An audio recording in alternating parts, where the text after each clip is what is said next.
with the West Glanbrook arc, and timely enough, why was Belmore not included in the terms of reference? There's three components to this answer. First and foremost, absolutely, Binbrook. There is a lot of growth happening in Binbrook. The board actually has 2 elementary school sites, additional sites in Binbrook to accommodate combined 1,200 additional students, and our first one would be going in there in 2018. So the accommodation solution for Binbrook is a Binbrook accommodation solution identified in our EDC background study. The solution would include the construction of one new school at the very latest by 2018, and sooner if that land is available. So and the map a few slides down will also illustrate, help illustrate and define the answer to this question a bit more. Map is the next slide. So just to provide some context and perspective here, and I'll use my laser pointer. There we have Bellstone, smack dab in the middle, Mount Hope, and Belmore. So Belmore and the Binbrook community, lots of development happening there. We have 2 sites identified.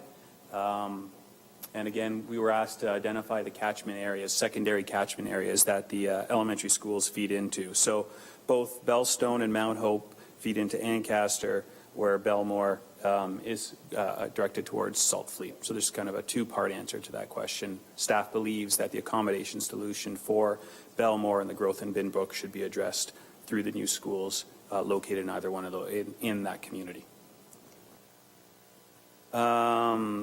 Again, this is a follow-up to that. So why did the ARC not include a boundary study? They actually did not include one. The second recommendation for the ARC was to actually redo the ARC and include Belmore in that accommodation review. So there was actually no boundary change recommended by either the ARC or staff. Where do students from Mount Hope currently feed into? And we've identified those. So the graduates of Mount Hope feed into Ancaster High for secondary, and the map 2 slides prior to that illustrates that.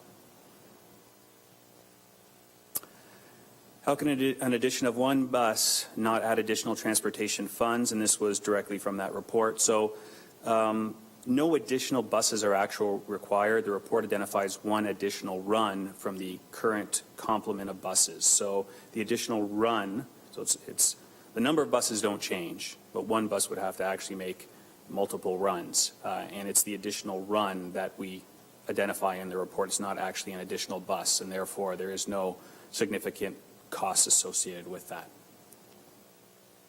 Are there any well water or septic implications of the consolidation to the Mount Hope School?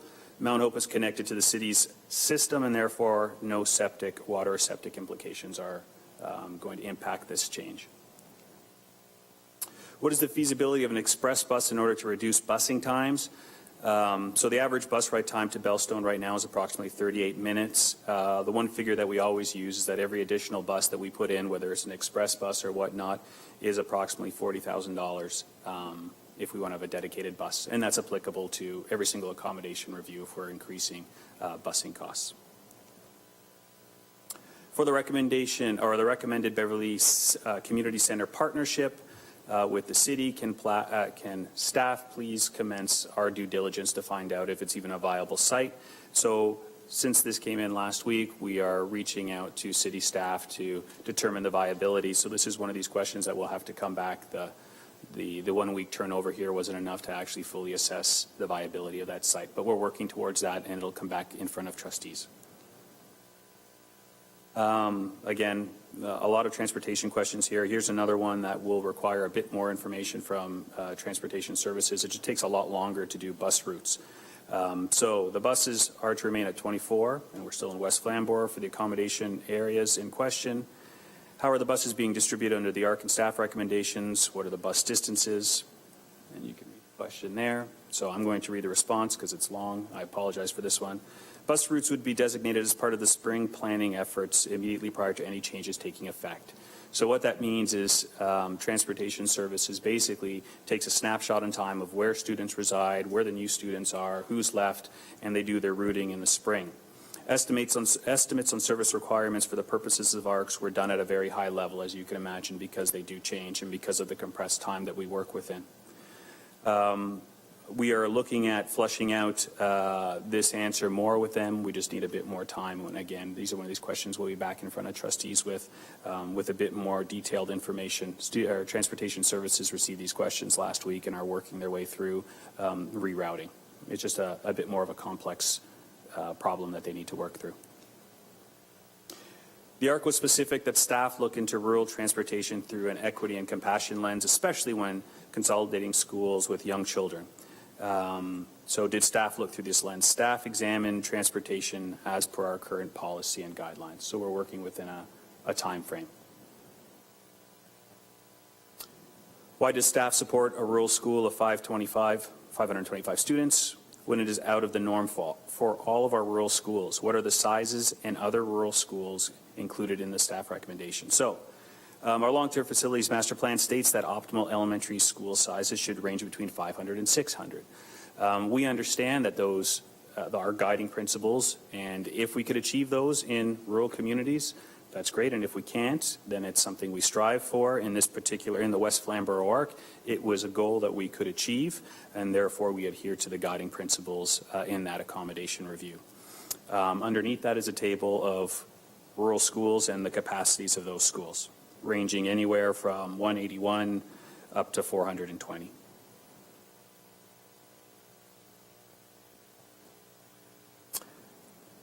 So West Flamborough, how many students by grade are currently coming down to school at Mill Grove Public School, residing north of Regional Road 97?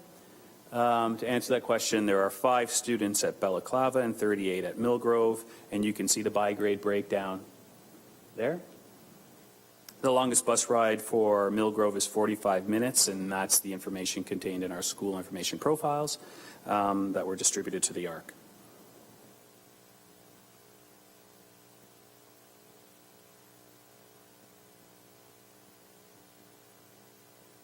Yes. Yes. Good.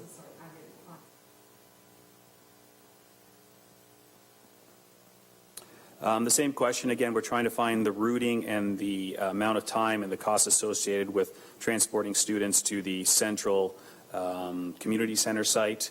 That routing and those costings are underway right now, and again, that's a follow-up that we have to bring back to board.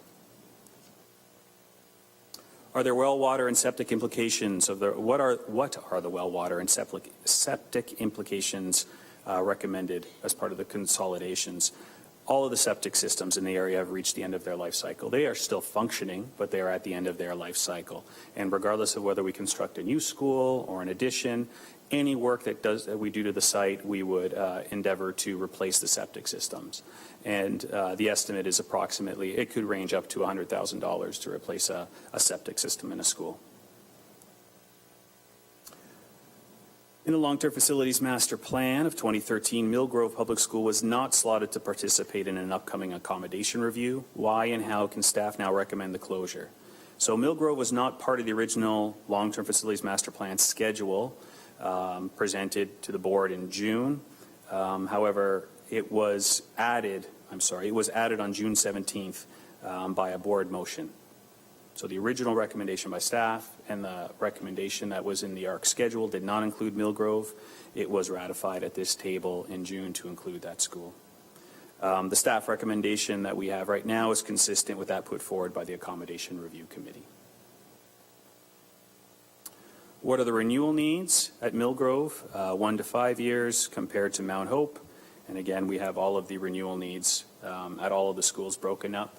And these are tables taken directly from the report. High and urgent needs, so those needs that we believe will be required at the schools within the first 5 years, as well as those that we believe are outside of year 5. So they could be 6, 10, or beyond. And that's broken down by school. Sure.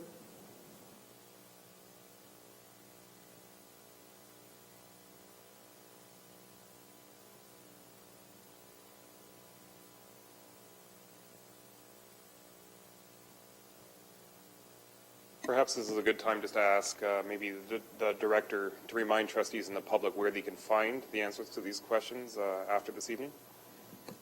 Through you, Mr. Chair, this PowerPoint presentation will be on the website. Perfect, thank you. Go ahead, Dan. Does staff see Millgrove Public Schools having any value given its proximity to Waterdown, a high-growth area, as a spillover school for overcapacity schools and an alternate to portables? There are currently in excess, when we look at Waterdown as an entire review area, elementary and secondary, of over 600 pupil places. There are 3 new schools identified in the Waterdown EDC background study, each of which would be over 600 pupil places. The timing of the new schools would correlate to development happening in Waterdown. So as the land becomes available, we purchase the land, the necessity's there, the business case goes into the ministry, and we construct the new schools as they are required. So it has been identified as part of our education development charges background study. The land is 100% EDC eligible, so we can purchase it through education development charges when it is available, and that's usually the catalyst for business cases for new schools in that area. Again, just one more point on this, because I think it's important to note that we, by we, planning staff, review enrollment projections on an annual basis. And reviewing enrollment projections also includes reviewing of development applications. So the timing of development, has it progressed, has it not progressed, which developments have progressed, and we adjust our timing of new school and capital priorities according to those annual updates to our enrollment projections. Can you tell me where and when the planned acquisition is in the East Waterdown Flamborough area? As I mentioned, the EDC identifies 3 schools.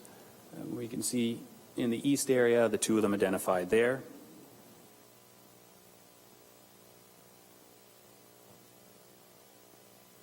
Both of which the proposed capacity as it sits today is 600. And while I say 600 today, we also understand, as we've gone through our secondary arcs, that those capacities will be reviewed, as always, prior to approving any construction to ensure that they address the accommodation needs in that community. So please provide a map of all of the Waterdown schools and their proximity to Millgrove.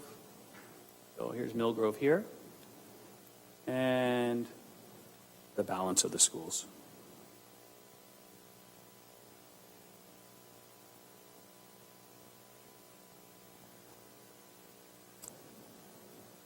So the question, the required capital projects without ministry funding chart has FTK and classroom additions listed as an expense, but does not show any FTK funding. Why is this? So in other accommodation reviews, you may see FTK funding as a funding source.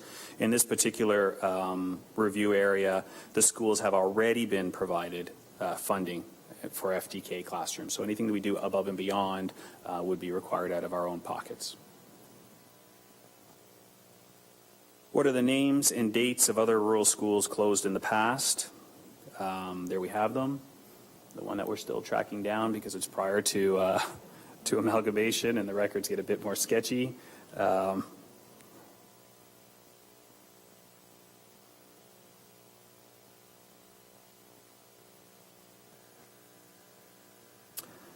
So value to the student, value to the school board.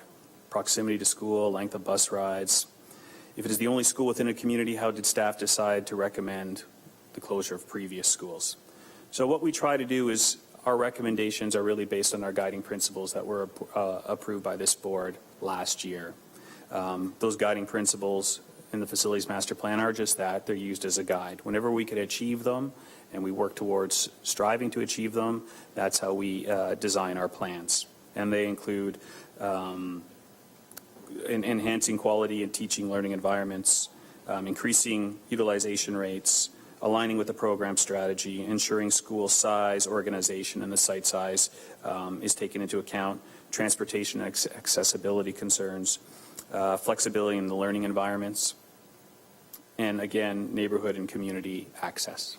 So whenever we discuss any schools in the board, the guiding principles are our driving force from a planning perspective, coming up with an accommodation solution. They're in East Hamilton now.